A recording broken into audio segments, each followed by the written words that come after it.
to 94.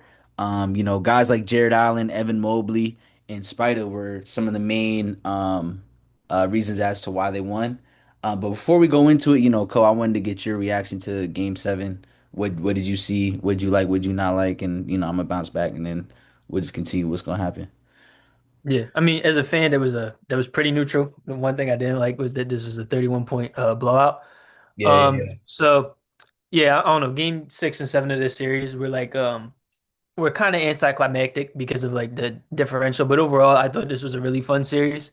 And mm, even though this was like a blowout, based on how some of the Pistons games have gone this playoffs, like especially in the Magic series, I like never really counted them out until like the fourth quarter where Bickerstaff like started like tinkering with the rotations a little bit. Like you saw Tobias, who wasn't having a good game at all. yeah, I yeah, don't really think played at all in the fourth quarter. If I'm not mistaken, he played 1 minute in the fourth quarter. Yeah, so he was yeah. kind of like messing with the rotations, and that's when I was kind of like, yeah, this is like definitely over. Um, but yeah, everybody you said I thought played a great game. Another person who I thought played a really great game, and I'm pretty sure in Dean Oliver's net points, he like led the game. Was Mm. Sam Merrill. He had a Oh pretty yeah, fantastic facts, game facts, yesterday too. facts. He was hooping. He was Yeah. hooping. No, he played 25 minutes and scored 23 points, had five threes in his time in Yeah, the game.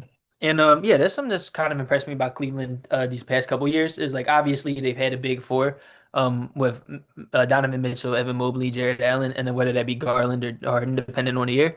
But they have like more than just that because Dean Wade is super impactful, Sam Merrill is super impactful, Max Strus is hmm super impactful. hmm Like, and then even they acquired Keon Ellis and Dennis Schroeder, yeah, who Keon Ellis has kind of like been resigned to a bench role. Unfortunately, he was somebody I was pretty high on. I thought he was going to play a bigger role than he has. But this hmm team, they're deeper than a team that has like four star level players, like usually is. So I think that's yeah, kind of what makes yeah, them special. And the Pistons, while they are super deep, I don't think they really had the top end talent, which is something that we sort of talked about coming into the year. Is like, yeah, yes, they have Cade, but then who else can create after that?